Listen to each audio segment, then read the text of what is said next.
You cannot stay here tonight." Mrs. Pike did not raise her voice. She did not have to. The boarding house door stood open behind her, spilling the warm smell of bread, onions, and fresh coffee onto the porch while Clara Bennett's sewing basket rested at her feet. The basket was small enough to carry with one hand. Everything she still owned fit beneath its wooden lid. Clara bent, brushed a little road dust from the handle, and lifted it before anyone else could. She thanked Mrs. Pike with the same quiet manners she had arrived with 3 weeks earlier. No one answered. A wagon rolled past without slowing. 2 boys chased each other across the street, laughing until one noticed Clara standing on the porch with her basket. They both grew quiet and hurried on. The evening sun slipped behind the grain elevator, taking the last warmth with it. Clara stepped onto Main Street and walked without choosing a direction. She stopped first at the church. The front doors were locked. A handwritten notice beside the entrance explained that Reverend Collins had ridden to another settlement and would not return until Saturday. She folded the notice back against the wall so the wind would not tear it away. At the livery, every stall was already taken. The stable hand apologized before she finished asking. She smiled to make his refusal easier for him and thanked him anyway. By the time she reached the edge of town, the first chill had settled across the prairie. Clara sat beside a split-rail fence and opened her sewing basket. 2 spools of thread, 3 needles wrapped in linen, a pair of worn shears, a small loaf of bread saved from breakfast. She broke the loaf in half, ate only one piece, and tucked the other carefully beneath the cloth again. Tomorrow deserved something too, if tomorrow came kindly.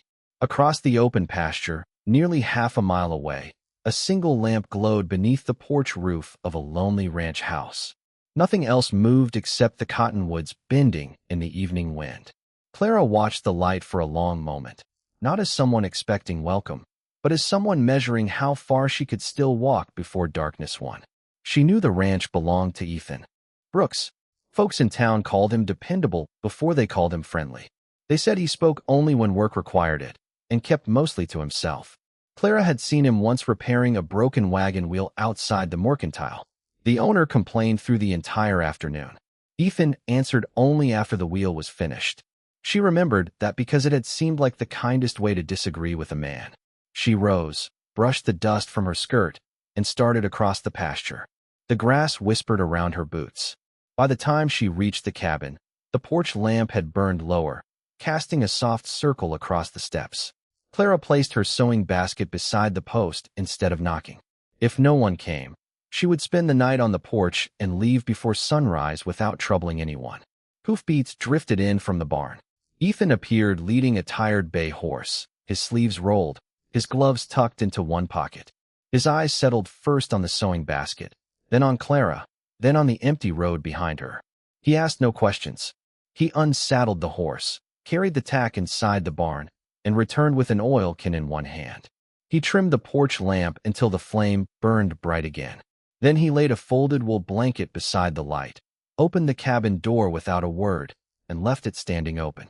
Clara remained beside the steps until Ethan had led the bay horse into the barn and returned with a bucket of water.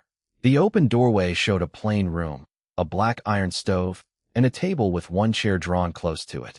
Nothing in the house suggested preparation for company.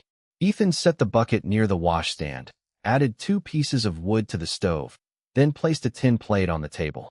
Beans, half a loaf of bread, a small crock of butter. He did not watch her while he worked. That made entering easier. Clara lifted her sewing basket and crossed the threshold, stopping just inside as though the floorboards belonged to someone who might still object. Ethan pointed toward a narrow room beyond the kitchen. A cot stood beneath the window, covered with a clean but worn quilt. A peg had been fixed beside the door. The room was small. It had a latch of its own. Clara set her basket on the cot and kept her coat buttoned. Ethan ate at the table while she remained near the stove, warming her hands above the iron top without touching it. After a time, he divided the bread and pushed one piece toward the empty side of the table. She sat because refusing would have made the gesture larger than he intended. They ate without conversation. Outside, the wind moved dry grass along the porch boards. The lamp continued burning beside the door, visible through the window. When Ethan finished, he rinsed his plate, set another piece of wood by the stove, and went to the barn with a blanket under his arm. Clara watched the doorway after he left. Only then did she notice the torn seam along the sleeve of his work coat, hanging from a peg. The fabric had been repaired twice and was pulling loose again. She took out her needle, chose a dark thread, and began working beneath the lamp's steady glow. Her stitches were small and even. She finished the sleeve, mended the split near one pocket, and hung the coat exactly where it had been. Before lying down, she checked the stove, folded the quilt back carefully, and placed her shoes beneath the cot. The house settled around her in quiet sounds. Timber cooling, wind at the chimney, a horse shifting in the barn. Just before sleep reached her, she saw the lamp still burning beyond the window. Ethan had left the door unlatched, but he had not left her alone. Clara woke before dawn because the house had its own quiet language. The stove gave one soft crack as the last ember settled. Wind brushed the blue curtain she had not yet sewn. Somewhere beyond the window, the bay horse stamped once inside the barn. She lay still for a moment, listening until the sounds no longer felt unfamiliar. Then she dressed, folded the wool blanket exactly as she had found it, and carried fresh kindling from the porch before Ethan came in from the morning chores. By the time he stepped through the open door, coffee had begun to warm on the stove. Yesterday's bread had been sliced thinner to make it last another day. Ethan stopped beside the peg where his work coat hung. His fingers rested on the sleeve. She had mended the night before. He turned the cuff once, feeling the stitches more than looking at them, then quietly slipped the coat over his shoulders. He said nothing. Clara poured coffee into 2 cups. One remained near the stove until he chose to pick it up himself. After breakfast, Ethan reached into his pocket and placed a silver dollar beside her sewing basket. Clara looked at the coin, then back at him. "For staying?" she asked softly. He shook his head. Instead, he crossed to the pantry and carried out a stack of torn grain sacks worn thin from seasons of use. He laid them across the table one by one. Work. Clara understood. She counted 12 sacks before threading her first needle. Ethan nodded once and headed toward the south pasture, leaving the cabin door unlocked behind him. The morning settled into a quiet rhythm. Needle through cloth. Pull. Tie. Fold. Outside, an axe struck wood somewhere beyond the barn. Near noon, Clara opened the window to let fresh air inside and noticed the porch lamp. Even in daylight, its glass had been cleaned. Fresh oil waited inside the reservoir. The wick had been trimmed with the same care as the evening before. It looked less like a lantern and more like a promise someone kept every day whether anyone noticed or not. She smiled to herself and returned to her work. A light knock sounded against the open door. Ruth Mercer stood there holding an empty milk pail nearly as large as her knees. "Papa sent milk," she said, setting the pail beside the porch. Her eyes drifted toward the lamp. Mr. Brooks cleaned it again. Clara glanced outside. "He always does." Ruth nodded. "Every evening." She hesitated before adding, "Papa says some folks leave a porch dark to keep strangers away. Mr. Brooks says a light costs less than a lonely night." Clara lowered her eyes to the grain sack in her lap. She stitched another inch before speaking. "That sounds like your father talking." Ruth smiled. "No, ma'am. Mr. Brooks told him that years ago." She skipped back toward the road before Clara could answer. Late that afternoon, Ethan returned carrying a broken harness strap over one shoulder. Mud marked the knees of his trousers, and dust clung to his boots. Without a word, he placed the leather beside Clara's sewing basket. She examined the split carefully, measured it against the repaired grain sacks, and selected a heavier needle. Ethan washed at the basin, poured coffee into 2 cups, and left one beside her elbow before walking back outside to finish the evening chores. The cup remained warm while she worked. When darkness finally reached the porch, Ethan lit the lamp again. This time, Clara noticed that he did not look at the flame. He looked down the empty road, as though hoping no one would ever need its light, yet unwilling to let even one night pass without offering it. The harness strap took most of the evening. Clara softened the leather with a little tallow, cut a narrow backing from an older piece, and stitched through both layers with wax thread. Ethan worked at the opposite end of the table, sorting fence staples into a wooden box. They spoke only when the work required it. He held the leather steady while she drove the needle through. She moved the lamp closer when his shadow crossed the seam. By the time the strap was finished, the beans had gone cold, but neither seemed to mind. The next morning, Ethan tested the repair on the bay horse before sunrise. He pulled once, then harder. The The leather held. He left another coin beside Clara's coffee cup and a length of blue calico folded near her sewing basket. She looked from the cloth to the narrow kitchen window, where a torn curtain shifted whenever the wind found the gap. Ethan had already gone outside. Clara measured the frame, hemmed the fabric, and hung it before noon. The blue was plain, but it softened the hard morning light. When Ethan came in, he stopped long enough to notice. Then he washed at the basin and sat down to eat. That became their manner of living. He brought work that needed hands. She finished what she could: a shirt cuff, 2 feed sacks, a blanket edge rubbed thin by years of use. In return, he kept flour in the bin, split kindling small enough for the stove, and left the lamp trimmed each evening before he went to the barn. He never asked how long she meant to stay. Clara never asked how soon she must leave. On the 4th day, Ruth arrived with her father, Samuel Mercer, and a basket of eggs. One of Ruth's coat buttons hung by a thread. Clara repaired it while Samuel and Ethan discussed a broken gate between the properties. Ruth sat close to the table, watching the needle pass in and out. "It looks like somebody lives here now," she said. Samuel gave her a quiet warning glance, but Ethan only reached for another cup and poured coffee for him. Clara tied off the thread and returned the coat. Ruth buttoned it to her chin, pleased with the small restoration. After they left, Clara gathered the extra cup from the table. Ethan had already rinsed the others. That evening, rain moved across the prairie in long gray sheets. Ethan came in with water darkening his shoulders and found his dry coat warming beside the stove. A towel waited on the chair. He looked at Clara, then at the lamp burning in the window instead of outside where the wind could reach it. He nodded once. Clara returned to her sewing, but she no longer sat near the door. The days became easy to measure. Monday meant washing. Tuesday meant mending harness blankets. Thursday belonged to Ruth and the milk pail. Saturday usually ended with Ethan returning from town, carrying supplies balanced across the bay horse.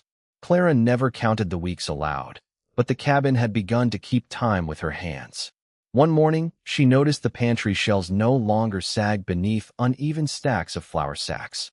She cut narrow strips from worn canvas, wrapped each bundle neatly, and marked the month in careful pencil so nothing would spoil unnoticed. Another afternoon, she patched the lining inside Ethan's winter coat where the cloth had thinned across the shoulders. She turned the fabric instead of replacing it, saving every piece that still had strength left to give. Ethan wore the coat the next morning without mentioning the repair. Only when he reached for a fence post did Clara notice the movement came easier.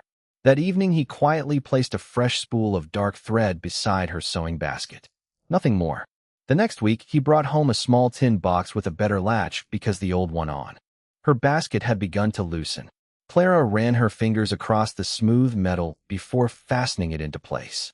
The basket looked almost the same afterward. Only someone who used it every day would have noticed the difference.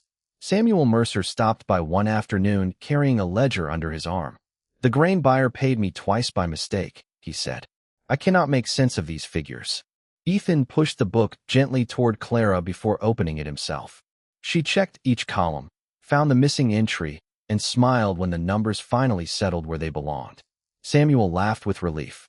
"I ought to start bringing my books here first." After he left, Ethan laid his own ranch ledger beside hers without a word. 2 books rested on the table now instead of one. Their pages filled side by side, while coffee cooled between them. The porch lamp waited beyond the window, trimmed before sunset as it always was. Clara began noticing small things she had once overlooked. Ethan no longer left his gloves on the floor beside the door because she had sewn a simple canvas loop onto the wall peg. She no longer searched for kindling because he stacked the smallest pieces nearest the stove where her hands could reach them easily. Neither thanked the other. The work simply disappeared before it became a burden. One cold afternoon, Ruth arrived with a loaf of bread still warm beneath a towel. "Papa said this belongs here," she announced. Clara sliced the loaf into 4 even pieces, though there were only 3 people at the table. Ruth watched quietly but asked no questions. Near dusk, a weary traveler stopped to water his mule at the trough beside the road. Before Clara could rise, Ethan filled the porch lamp and set it in its place. She carried the extra piece of bread outside without being asked. The man accepted it with both hands, nodded once, and continued down the road after the light had shown him the way. When Clara came back inside, the fourth place at the table remained waiting. She folded the towel from the bread, set it neatly beside her sewing basket, and understood that the lamp had never been meant for one lonely night. It belonged to the house itself, and, little by little, so did she. The second key remained in Clara's sewing basket for 3 days before she used it. Not because she doubted the lock, but because opening a door without waiting for someone else still felt like a privilege that might be withdrawn. On the fourth morning, Ruth arrived before sunrise with her father's note folded inside an empty milk pail. Samuel had taken a fever and could not leave his bed. Ethan read the note once, set down his coffee, and went to saddle the bay. Clara had already begun wrapping bread, dried apples, and a jar of broth in a clean cloth. Ethan looked at the bundle, then at her coat hanging near the stove. The new wool sleeves were finished now, the seams strong and plain. He brought her gloves from the peg without being asked. The Mercer cabin stood 2 miles east, low against the open ground. Samuel was awake, but weak, embarrassed by the disorder around him. Ruth had tried to manage the stove, the chickens, and the washing by herself. Clara did not praise her or tell her not to worry. She took off her coat, rolled up her sleeves, and asked where the clean linens were kept. Ethan carried water from the well, split enough wood for 3 days, and repaired the loose stovepipe before the room filled with smoke again. They worked on opposite sides of the cabin without needing direction. Clara changed the bedding, warmed broth, and showed Ruth how to cool a fevered forehead without soaking the pillow. Ethan checked the livestock, filled the feed bins, and left the bay hitched in case Samuel worsened. By noon, the house had settled into order. Ruth sat beside her father with a cup balanced in both hands. She looked from Clara to Ethan, then toward the lamp Clara had placed on the table to brighten the dim room. "You work like a family," she said. Samuel opened his eyes. "Ruth." She lowered her cup, but did not take back the words. Ethan adjusted the stove draft. Clara folded a towel into a smaller square. Neither looked at the other. They stayed until evening. Samuel's fever eased enough for him to eat bread, and Ruth finally slept in the chair beside him. Before leaving, Clara mended the torn pocket of Samuel's coat and set breakfast oats near the stove. Ethan placed the cabin key beneath Ruth's cup so she could lock the door after them. The ride home was quiet. The prairie had gone silver under the moon, and the cold carried the smell of dry grass and wood smoke. At the ranch, Ethan dismounted first. He lit the porch lamp while Clara untied the food basket from the saddle. This time, she did not wait for him to open the door. She reached into her sewing basket, found the second key, and turned it in the lock. Ethan stood beside the lamp, holding the horse's reins. When Clara stepped inside, she left the door open for him. 3 mornings later, a hard north wind came down across the pasture and pressed the grass flat against the earth. Ethan found the south fence leaning before breakfast. 2 posts had loosened in the wet ground, and one section sagged low enough for cattle to test by noon. He gathered tools, rope, and a shovel. Clara packed bread, cheese, and coffee before he asked. When he reached for the food sack, she took the smaller coil of rope and followed him outside. The walk to the fence took nearly an hour. The wind pulled at Clara's skirt and filled the low places with dust, but she kept pace. Ethan glanced back twice. The second time, she lifted the shovel from his shoulder and carried it herself. At the damaged section, he dug around the first post while Clara cleared stones from the hole and held the line steady. The work was slow. Mud clung to their boots. The rope bit into her gloves. Ethan showed her once how to brace the post while he packed earth around it, then trusted her to do it again. By midday, the first section stood straight. They ate sitting on an overturned trough, sharing coffee from the same tin pot. Ethan gave her the larger piece of bread. Clara tore it in half and set one piece back beside his hand. Neither spoke. The second post took longer. A buried root turned the shovel aside, and Ethan had to cut around it carefully. Clara kept the cattle back with a feed bucket and a steady voice. When Ruth appeared in the distance carrying another pail, Clara waved her toward the safe side of the fence. Samuel was well enough to work again, and Ruth had come to return the jar that once held broth. She watched Clara in the mud, her sleeves rolled, one hand gripping the rope while Ethan set the post true. "Are you staying here now?" Ruth asked. Clara looked toward the ranch house, small against the gray sky. The porch lamp hung beneath the roof, too far away to see clearly in daylight. Ethan kept working. He did not answer for her. Clara tightened the rope and said only, "Hold that pail out of the wind." Ruth did, smiling to herself. Near sundown, the fence was secure, but Ethan's hands had gone stiff from the cold. Back at the cabin, Clara heated water, set his gloves near the stove, and rubbed tallow into the cracked leather while he brought in wood. Then she opened her sewing basket and removed the second key. She did not return it to the bottom beneath the thread. She placed it on the small nail beside the door, next to Ethan's. After supper, she carried the lamp to the porch, cleaned the glass, trimmed the wick, and lit it before the darkness settled. Ethan stood in the doorway watching the flame steady itself. Clara went back inside, folded the wool blanket over the chair, and set 3 cups on the table because Ruth had said she might come early. She had once measured every task by how soon she would have to leave it. That night, she banked the stove for morning. Market day came and went like every other week. Ethan loaded sacks of feed into the wagon. Clara carried a bundle of mending finished the night before. Samuel rode ahead with eggs to trade, while Ruth counted fence posts aloud until she lost track and began again. By afternoon, they returned beneath a pale autumn sky. The ranch looked exactly as they had left it. The porch had been swept before sunrise. The woodpile stood square against the wall. The lamp still waited beneath its hook beside the door. Clara carried the groceries inside, while Ethan unharnessed the bay horse. She unpacked flour into the bin, folded fresh cloth onto the pantry shelf, and set a new bottle of lamp oil beside the stove. Everything found its place because every place already seemed to know what belonged there. Ethan came in a few minutes, later carrying only one thing beneath his arm. It was the ranch ledger. He brushed the dust from the cover and laid it quietly on the kitchen table beside Clara's sewing basket. She expected him to check feed accounts before supper, as he always did. Instead, he opened the book to the first page. His own name stood neatly across the top, followed by years of figures written in the same careful hand. Without speaking, he turned to the next page. Clara noticed a fresh line of ink still darker than the rest. Beneath the household expenses, another heading had been added. Sewing. The first entry listed every repair she had completed during the past month. The earnings were written beside them in full. At the bottom of the page, one simple note remained. Paid to Clara Bennett. Ethan closed the ledger and slid it across the table until it rested beside her basket. Then he reached into his coat pocket and placed a small brass key beside it. Not the spare key she already carried. This one matched the lock on the little cabinet built into the pantry wall where the household money and important papers had always been kept. He picked up his coffee and stepped outside before she could look up. Clara sat very still. Her fingertips rested lightly against the brass key before she lifted it. It carried years of use along its smooth edges. Not new, not borrowed. Trusted. She stood, crossed to the pantry, unlocked the cabinet, and placed the day's sewing money inside beside the ranch ledger. When she closed the door, the key remained in her hand for only a moment before she hung it beside Ethan's on the peg near the kitchen shelf. Neither key stood higher than the other.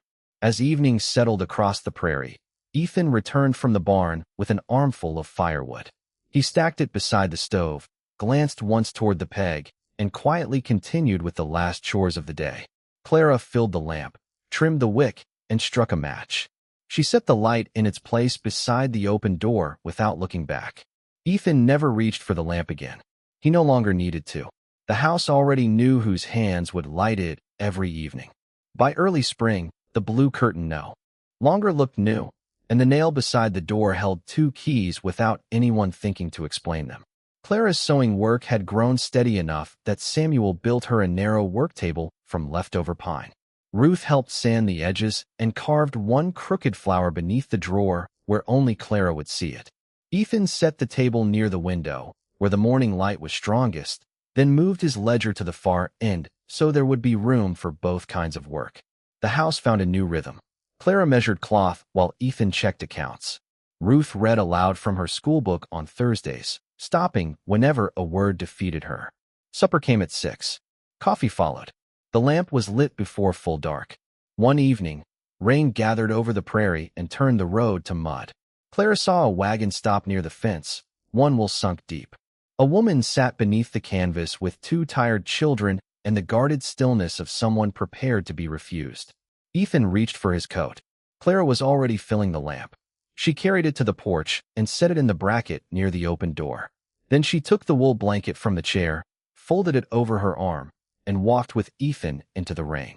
They brought the family inside, dried the children's shoes near the stove, and divided the remaining bread without counting the pieces.